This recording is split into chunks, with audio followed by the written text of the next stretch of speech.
نحمده ونستعينه ونستغفره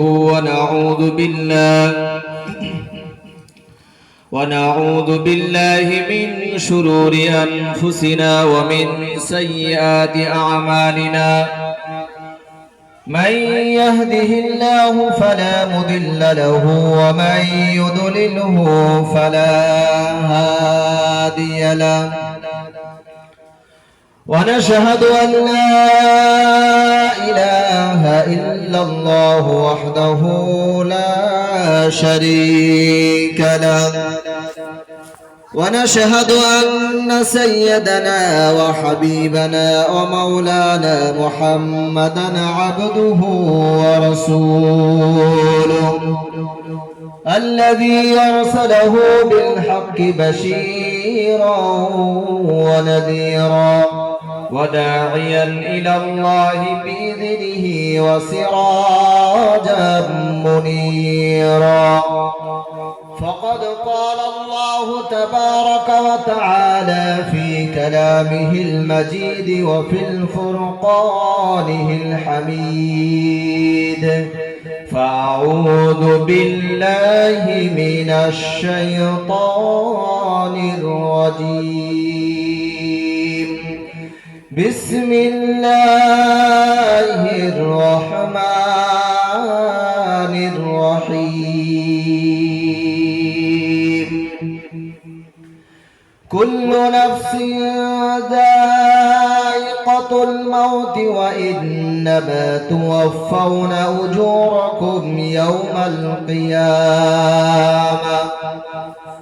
فمن زحزح عن النار وأدخل الجنة فقد فاز.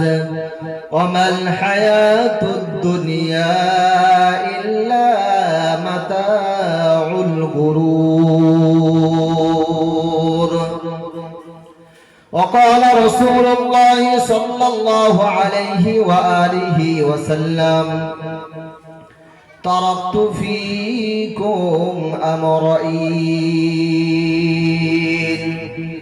لا تضلوا ما تمسكتم بهما: كتاب الله وسنة رسوله، أو كما قال عليه الصلاة والسلام. وقال تعالى في شان حبيبه ومحبوبه ومعشوقه مخبرا وآمرا: إن الله وملائكته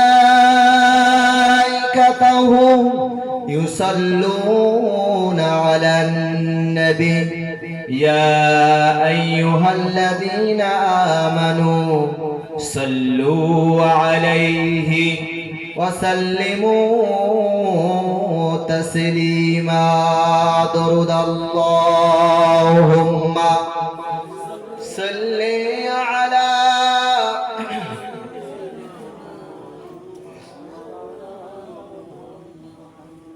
وعلى آله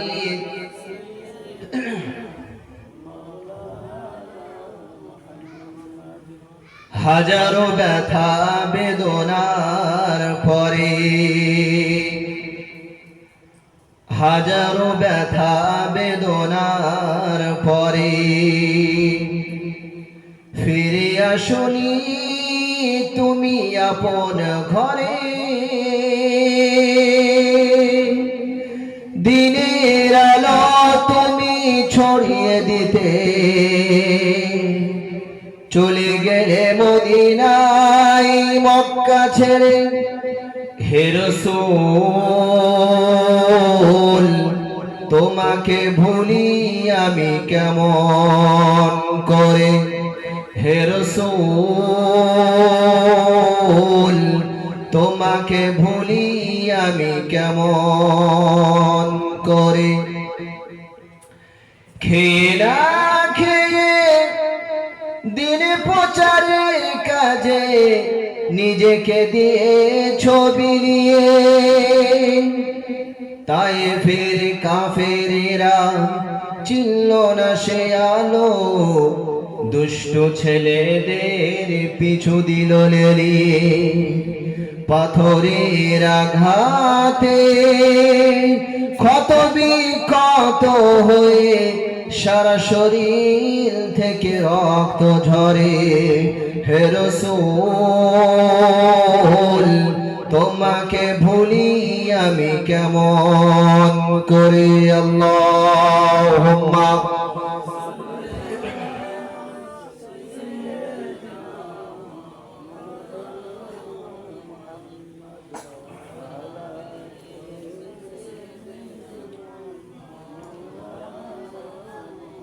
হেরার গুহায় তোমারি ধ্যান, আসমান থেকে নামে আল কুরআন। ভাঙলো সবার ভুল তোমারি উপরে, আসিল কোরআনের ছায়া তলে। হেরা গুহায় তোমারি ধ্যান, আসমান থেকে নামে আল কুরআন। ভাঙলো সবার ভুল তোমারি উপরে, আসিল কোরআনের ছায়া তলে। খালিদ ওমর আলী আবু বকর ইসলামী ঝান্ডা নিল যে তুলে। আল আমিন তুমি ছিলে যে সদা সকল মানুষের তরে। হে রাসূল তোমাকে ভুলি আমি কেমন করে। হে রাসূল তোমাকে ভুলি আমি কেমন করে। হাজারো ব্যথা বেদনার পরে ফিরে আসুনি তুমি আপন ঘরে। দিনের আলো তুমি ছড়িয়ে দিতে চলে গেলে মদিনায় মক্কা ছেড়ে।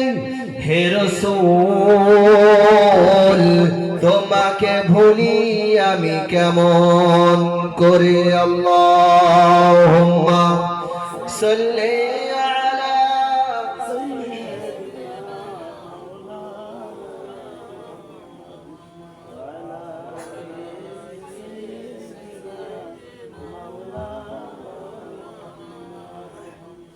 তোমার সৃষ্টি যদি হয় এত সুন্দর, না জানি তাহলে তুমি কত সুন্দর। তোমার সৃষ্টি যদি হয় এত সুন্দর, না জানি তাহলে তুমি কত সুন্দর।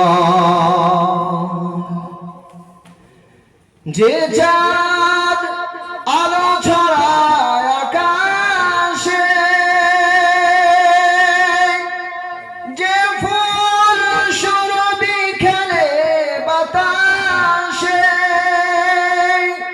সেই তারা সেই ফুল যদি হয় এত সুন্দর, না জানি তাহলে তুমি কত সুন্দর। তোমার সৃষ্টি যদি হয় এত সুন্দর, না জানি তাহলে তুমি কত সুন্দর। যে মানব মানবের বেদনায় এসেছিল সুদূর মদিনায়, যে মানব মানবের বেদনায়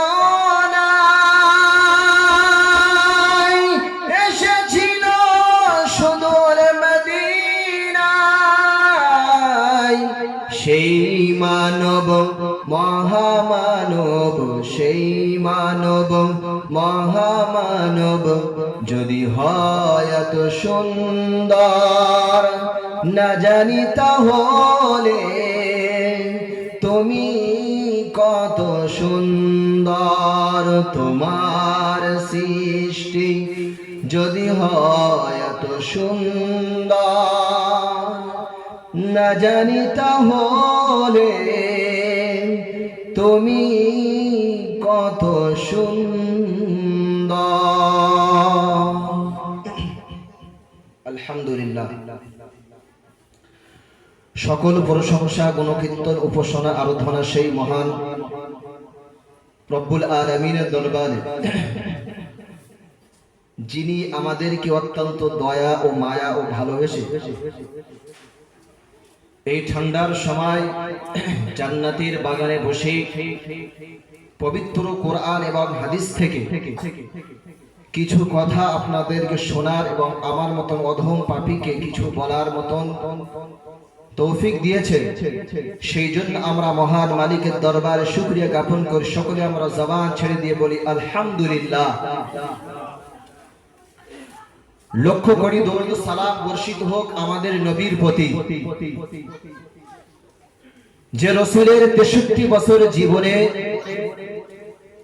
তিনি আমাদের মতন এই গুনাহগার উম্মত কিভাবে জাহান্নাম থেকে নাজাত পাবে সেই জন্য সারাটি জীবন ধরে যে নবী কেঁদেছেন, সেই রাসূলের প্রতি আমরা ভক্তি ও ভালোবাসার সহিত বলি সাল্লাল্লাহু আলাইহি ওয়া আলিহি ওয়াসাল্লাম। প্রিয় ভাইয়ের আমার, আমি মহাগ্রন্থ পবিত্র কুরআনুল কারীমের একটি আয়াতে কারিমা তেলাওয়াত করেছি।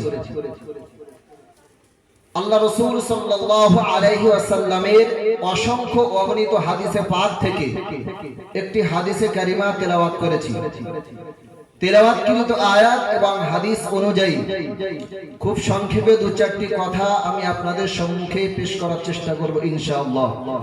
ওয়ামা তাওফীকি ইল্লা বিল্লাহ আলাইহি তাওয়াক্কালতু ওয়া ইলাইহি উনীব। আজ এই জলসার আয়োজন করা হয়েছে মৃত ব্যক্তি তাদের আত্মার শান্তির উদ্দেশ্য।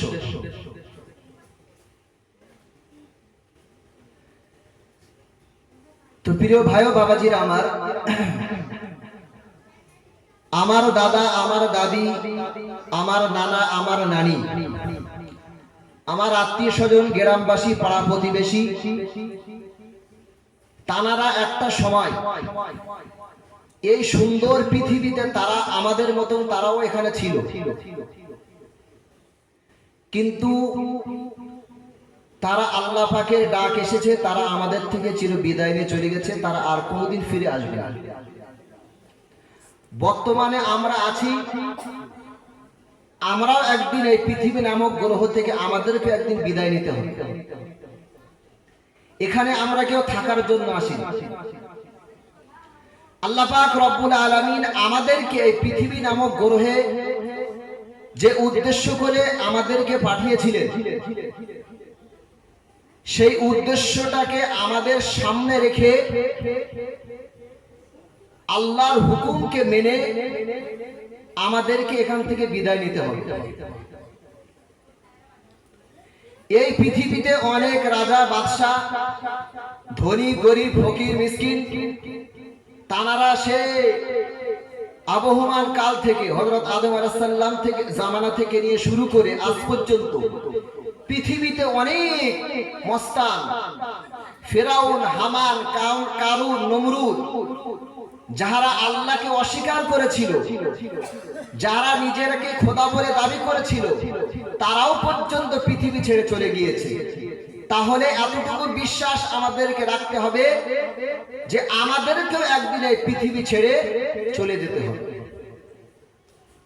পৃথিবীতে যারা নাস্তিক আছে, মুরতাদ আছে, যারা আল্লাহকে অস্বীকার করে, তাহারাও এটাকে বিশ্বাস করে যে মৃত্যু আমাদের অনিবার্য, মৃত্যু একদিন আমাদের সকলের হবে, মৃত্যু থেকে পালাবার কোনো সুযোগ নেই। তাই কবি বলছে, মরণ থেকে যতই পালাও মরণ তোমার লইবে ঘিরি, যদিও সুদূর আকাশ পানে লোকাও সেথায় লাগিয়ে সিঁড়ি। মরণ থেকে যতই পালাও মরণ তোমার নিবে ঘিরি, যদিও সুদূর আকাশ পানে লোকাও সেথায় লাগিয়ে সিঁড়ি। নদীর পার ভাঙে ওপার করে, এই তো নদীর খেলা, সকাল বেলার ধনির তুই ফকির সন্ধ্যা বেলা। ঠিক কিনা? আজকে তুমি ধনী, আল্লাহ পাক তোমাকে যে কোনো মুহূর্তে গরিব বানিয়ে দিতে পারে। তাই আল্লাহ পাক রব্বুল আলামিন আমাদেরকে যে পৃথিবীর বুকে পাঠিয়েছে, আমাদেরকে অনর্থক সৃষ্টি করে দিয়েছে। আমরা যে পৃথিবীতে ঘর বানাই, সেখানে আমরা বসবাসের জন্য সেখানে থাকবো বলে আমরা ঘর বানাই। আমরা বিভিন্ন ধরনের কোনো না কোনো কাজ করি, তার পেছনে আমাদের কোনো না কোনো উদ্দেশ্য থাকে। বিনা উদ্দেশ্য আমরা কোনো কাজ করি না। ঠিক অনুরূপ ভাবে আল্লাহ পাক রব্বুল আলামিন আমাদেরকেও সৃষ্টি করেছেন, তারও কিছু উদ্দেশ্য আছে। আমাদেরকে খামাখা সৃষ্টি করে মহান আল্লাহ পাক রব্বুল আলামিন বলছেন, আফা হাসিবতুম আন্নামা খলাকনাকুম আবাসা, হে দুনিয়ার মানুষ সকল, তোমরা কি ভেবেছো যে আমি তোমাদেরকে অনর্থক সৃষ্টি করেছি? না না, আমি তোমাদেরকে অনর্থক সৃষ্টি করিনি। আমি তোমাদেরকে সৃষ্টি করেছি কি জন্য? শোনো, আল্লাহ পাক রব্বুল আলামিন বলছেন, ওয়া মা খলাকতুল জিন্না ওয়াল ইনসা ইল্লা লিয়াবুদুন, আমি পৃথিবীতে মানুষ এবং জিন জাতিকে সৃষ্টি করেছি শুধুমাত্র আমার ইবাদত বান্দেগী করার জন্য। আমার ইবাদত বান্দেগী ছাড়া অন্য কোনো উদ্দেশ্য আমি মানব জাতিকে এবং জিন জাতিকে আমি সৃষ্টি করিনি। তারপরে আল্লাহ পাক বলছেন, ওয়া আন্নাকুম ইলাইনা লা তুরজাউন, আর তোমরা কি ভেবেছো যে তোমরা আমার কাছে ফিরে আসবে? ফিরে আসবে না। না না, তোমাদের যদি চিন্তা ভাবনা এটাতে থেকে থাকে যে আমার কাছে তোমাদেরকে ফিরে আসতে হবে না, না না, অবশ্যই আমি তোমাদেরকে আমার কাছে অবশ্যই তোমাদেরকে ফিরিয়ে নিয়ে আসবো। তোমাদেরকে দুনিয়াতে কারো 40 বছর হায়াত দিয়েছি, 50 বছর হায়াত দিয়েছি, 60 বছর হায়াত দিয়েছি। নির্ধারিত সময়ে আমি তার জানটা কবজ করে আমার কাছে ফিরিয়ে নিয়ে আসবো। আল্লাহ পাক রব্বুল আলামিন বলছেন, আইনামা তাকুলু ইউদরিকুমুল মাউত ওয়ালাউ কুনতুম ফি বুরুজিন মুশাইয়াদা। আল্লাহ পাক রব্বুল আলামিন বলছেন, আইনামা তাকুলু, তোমরা পৃথিবীর যেখানে থাকো না কেন, ইউদরিকুমুল মাউত, সেখানেও তোমাদেরকে মৃত্যু হানা দেবে। ওয়ালাউ কুনতুম ফি বুরুজিন মুশাইয়াদা, যদিও তোমরা মজবুত একটা কেল্লা বানিয়ে যদি তার ভেতরেও যদি তোমরা অবস্থান করো, মৃত্যুর ফেরেশতা নির্ধারিত সময়ে সেখানে গিয়ে তোমাকে হানা দেবে। যদি তোমরা মজবুত দৃঢ় প্রাচীরের মধ্যে, কাচের ঘরের মধ্যে যদি তোমরা আবদ্ধ হয়ে থাকো, মৃত্যু থেকে পালাবার কোনো সুযোগ নাই। নির্ধারিত সময়ে তোমাদেরকে মৃত্যুবরণ করতে হবে। আল্লাহ পাক রব্বুল আলামিন বলেন, ওয়া আনফিকু মিম্মা রাযাকনাকুম মিন ক্বাবলি আইয়াতি আহাদাকুমুল মাউত। আল্লাহ পাক রব্বুল আলামিন বলেন, ওয়া আনফিকু, তোমরা খরচ করো, মিম্মা রাযাকনাকুম, আমি যা তোমাদেরকে রিজিক দিয়েছি, আমি যা তোমাদেরকে ধন সম্পদ দিয়েছি, সেই ধন সম্পদ থেকে তোমরা আমার রাস্তায় ব্যয় করো। মিন ক্বাবলি আইয়াতি আহাদাকুমুল মাউত, তোমাদের মধ্য থেকে কারোর মৃত্যু আসার পূর্বে পূর্বে আমি যা তোমাদেরকে ধন সম্পদ দিয়েছি, অর্থ সম্পদ দিয়েছি, সেই অর্থ সম্পদ থেকে তোমরা আমার রাস্তায় ব্যয় করো। কারণ মৃত্যু এসে গেলে তখন তোমরা কি বলবে? আমি আল্লাহ বলে দিচ্ছি, শোনো, ফাকুল রাব্বি, তখন তোমরা বলবে, হে আমার রব, হে আমার প্রতিপালক, লাউলা আখরতানি ইলা আজালিন করিব, আমাকে একটা সেকেন্ড সময় দিন, আমাকে একটা সেকেন্ড সময় দিন, একটা মুহূর্ত আমাকে সময় দিন। ফাসাদদাকা, তুমি যা আমাকে ধন সম্পদ দিয়েছো সব আমি তোমার রাস্তায় খরচ করব। ওয়া আকুম মিনাস সালিহিন, আর আমি নেককারদের অন্তর্ভুক্ত হয়ে যাব। আমি আর জীবনে নামাজ কাজা করব না, আমি আর জীবনে মদ পান করব না, না, আমি আর জীবনে জুয়ার আড্ডাখানায় যাব না, আমি আর কোনোদিন জেনার কাজ করব না, কোনো অন্যায় কাজ আমার দ্বারা আর হবে না। আমাকে 1 মিনিট সময় দিন, আমাকে 5 মিনিট সময় দিন, 1 সেকেন্ড সময় দিন। আল্লাহ পাক রব্বুল আলামিন তার প্রতি উত্তরে বলছে, ওয়ালা ইয়াখিরাল্লাহু নাফসান ইলা জাআ আজালুহা আল্লাহু খাবীরুম বিমা তা'মালুন।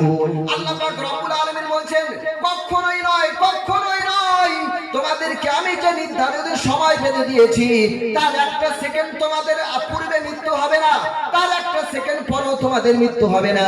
নির্ধারিত সময়ে আমি তোমাদের জানটা কবজ করে নিয়ে আমার কাছে নিয়ে চলে আসবো। তারপরে বলছে, আল্লাহু খাবীরুম বিমা তা'মালুন, পৃথিবীতে তোমরা যা কিছু করছো না কেন সব খবর আমি আল্লাহ রেখে দিয়েছি। পৃথিবীতে তোমরা যা কিছু করছো আমি সব খবর আমার কাছে রেকর্ড করা আছে। তুমি যদি সামান্য পরিমাণ যদি গুনার কাজ করো সেটাও তুমি কিয়ামতের ময়দানে দেখতে পাবে, সামান্য পরিমাণ যদি নেকির কাজ করো সেটাও তুমি কিয়ামতের ময়দানে দেখতে পাবে। মহান আল্লাহ পাক রব্বুল আলামিন বলেন, ফামান ইয়ামাল মিসকালা যাররাতিন খায়রান ইয়ারা। কিয়ামতের মহাময়দানে মুসিবতের দিন কোন মানুষ যদি দুনিয়াতে সামান্য পরিমাণ যদি নেকির কাজ করে থাকে সেটাও তার বদলা কিয়ামতের ময়দানে পাবে। ওয়ামান ইয়ামাল মিসকালা যাররাতিন শাররান ইয়ারা, আর যদি সামান্য পরিমাণ যদি কোনো অন্যায় কাজ করে থাকে তার বদলাও কিয়ামতের মহাময়দানে সে দেখতে পাবে। আল্লাহ পাক রব্বুল আলামিন বলেন সূরা কাফের মধ্যে, ওয়াউদিয়াল কিতাব ফাতারাল মুজরিমিনা মুশফিকিনা মিম্মা ফীহি ওয়া ইয়াকুলুনা ইয়া ওয়াইলাতানা মা লিহাযাল কিতাব লা ইগাদিরু সগীরাতাও ওয়ালা কাবীরাতান ইল্লা আহসাহা। মান আল্লাহ পাক রব্বুল আলামিন বলেন, কিয়ামতের ময়দানে একটা আমলনামা তোমাদেরকে দেওয়া হবে। সেই আমলনামা, সেই রেজিস্টার যখন যারা গুনাহগার বান্দা, কাফির, বেঈমান, মুশরিক যারা দুনিয়াতে অন্যায় অপরাধ করেছিল তখন তারা বলবে ফাতারাল মুজরিমিনা মুশফিকিনা। কিয়ামতের ময়দানে আমলনামা দেখার পরে গুনাহগার বান্দা তারা বলবে ওয়া ইয়াকুলুনা ইয়া ওয়াইলাতানা মা লিহাযাল কিতাব, এ কেমন কিতাব। তখন তারা আফসোস করে বলবে যে এটা কেমন কিতাব, এটা কেমন কিতাব। লা ইউগাদিরু সগীরা ওয়ালা কাবীরা, ছোট থেকে ছোট গুনাহ, বড় থেকে বড় গুনাহ যা কিছু করেছি ওয়াজাদু মা আমিলু হাদিরা। কিয়ামতের মহাময়দানে তারা দুনিয়াতে যা কিছু করেছে সব কিছু তারা কিয়ামতের মহাময়দানে তাদের আমলনামায় তারা দেখতে পাবে। হে আমার প্রিয় ভাইরা, আমরা পৃথিবীতে যা কিছু করছি সবকিছু আমাদের রেকর্ড করা হচ্ছে। আজকে যে আমরা এই সুন্দর পবিত্র মজলিসে জান্নাতের বাগানে যে বসেছি এটাও ফেরেশতারা অটোমেটিক রেকর্ড করছে। কিয়ামতের ময়দানে যখন আমাদের আমলনামা যখন আমাদেরকে দেওয়া হবে তখন আমরা সব কিছু দেখতে পাবো, দুনিয়াতে যা কিছু করেছি। কিয়ামতের মহাময়দানে মুসিবতের দিন আল্লাহ পাক রব্বুল আলামিন যখন বান্দাদেরকে আমলনামা প্রদান করবে, কিয়ামতের ময়দানে 3টে জায়গায় মানুষ বিপদগ্রস্ত অসহায় হয়ে থাকবে। তার মধ্যে হতে একটি যখন তার আমলনামা প্রদান করা হবে। দুনিয়াতে যারা আল্লাহর প্রিয় বান্দা ছিল তাদেরকে যখন কিয়ামতের ময়দানে আমলনামা দেওয়া হবে তখন তাদের আমলনামাটা এরকম উড়িয়ে দেওয়া হবে। প্রিয় বান্দা যারা, আল্লাহর প্রিয় বান্দা যারা, তাদের আমলনামা তাদের ডান হাতে চলে যাবে। এইবার যাদের গুনাহগার বান্দা যারা, তাদের আমলনামা যখন দেওয়া হবে আল্লাহ পাক রব্বুল আলামিন বলবেন যে এদের আমলনামা এমনিতে ডান হাতে দেওয়া হবে না, এদের আমলনামা এমন ভাবে দেওয়া হবে না। ফেরেশতারা বলবে যে আল্লাহ কেমন ভাবে আমরা আমলনামা দেব? তখন আল্লাহ পাক রব্বুল আলামিন বলবেন যে এই সমস্ত জালিম বান্দা যারা দুনিয়াতে আমার নিয়ামত খেয়েছে, আমার নিয়ামত সমূহ ভোগ করার পরেও আমার তারা নাফরমানি করেছে, সুতরাং এদের আমলনামা, সুতরাং এদের বুকটাকে তোমরা চিরে ফেলো, এদের বুকটাকে তোমরা চিরে ফেলো। চিরে ফেলার পরে বাম হাতটা এই বুকের মাঝখান দিয়ে তোমরা পিঠ দিয়ে বার করে দাও। এইবার আমলনামা বাম হাতে প্রদান করো। তারপর আল্লাহ পাক রব্বুল আলামিন বলবেন যে আমলনামা দাও বাম হাতে। ফেরেশতারা বাম হাতে আমলনামা দেবে। এইবার ফেরেশতারা বলবে যে আল্লাহ এদের হাত তো পেছনের দিকে আর মুখটা তো সামনের দিকে, এখন আমলনামা এরা পড়বে কিভাবে? আল্লাহ পাক রব্বুল আলামিন ওই সময় বললেন যে এদের ঘাটটা ধরে পেছন দিকে মুড়িয়ে দাও আর ওদেরকে উদ্দেশ্য করে বলো, ইকরা কিতাবাক কাফা বিনাফসিকা আল-ইয়াওমা আলাইকা হাসিবা। আল্লাহ পাক রব্বুল আলামিন বলবেন, হে জালিম, দুনিয়াতে কত আমার নিয়ামত সমূহ তোরা ভোগ করেছিস, এখন আমলনামা, তোদের আমলনামা তোরা নিজেরাই পড়, তোদের আমলনামা তোরা নিজেরাই পড়ে তোরা বিচার কর, তোরা জান্নাতি হবি না তোরা জাহান্নামী হবি। তাহলে যারা বেঈমান